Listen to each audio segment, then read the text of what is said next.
the things that I really love about this job is that I never know quite what I'm going to meet or where I'm going to meet it. This ancient manor of Leighton, for instance, on the Welsh and English borders, was mentioned in the Domesday Book of 1066.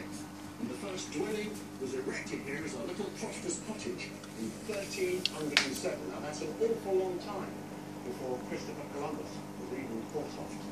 But look what I found here. This is one of the Ford Lincoln Carrera Panamericana cars, identical to the machines that ran in that race in 1954. What a thing to find in Wales.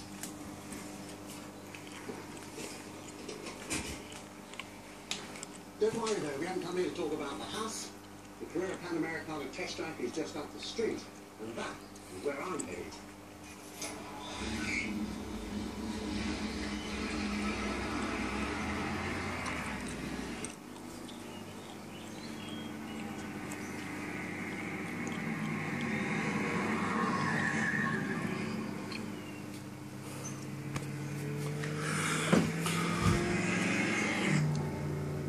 The Carrera Panamericana road race only took place 5 times. The first race in 1950 was really just to celebrate the opening of that glorious highway that ran from Texas all the way south to the Guatemalan border.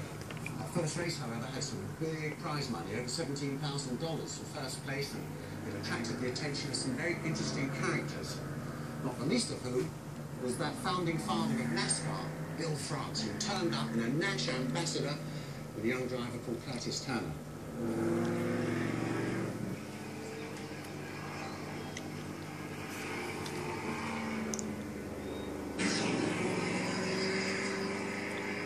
But for the 1951 race, 2 young hot rodders out of Los Angeles, Bill Strope and Clay Smith, decided they wanted to do the event.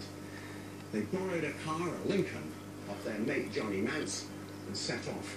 They won the class and managed for 1952 to convince Ford that they needed a factory team to do the race. So 3 cars were entered by Californian dealers.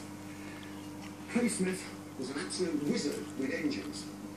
He ground a pretty mean can too.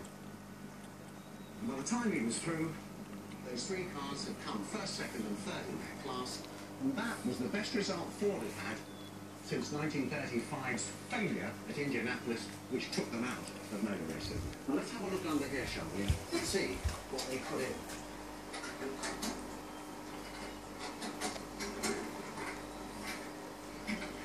It's got a 317 cubic inch overhead valve V8 engine.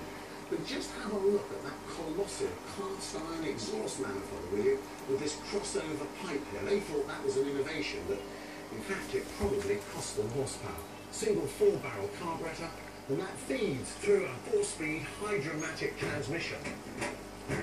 That was made by General Motors, although I think Ford hadn't keep quiet about that at the time. Fords came back in 1953.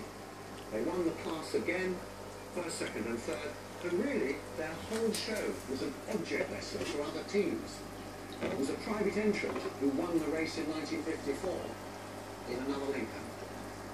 The good old Clay Smith, you know, has really been underestimated. At the time he was considered to be at least the equal of the great Alfred Neubauer, the Mercedes-Benz team manager, and he really knew how to organise motor racing.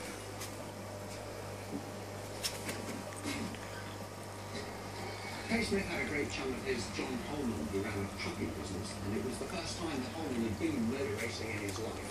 But he produced a fantastic performance for them, driving the truck ahead of the race cars, and that was the first time that Ford had John Holman brought to their attention.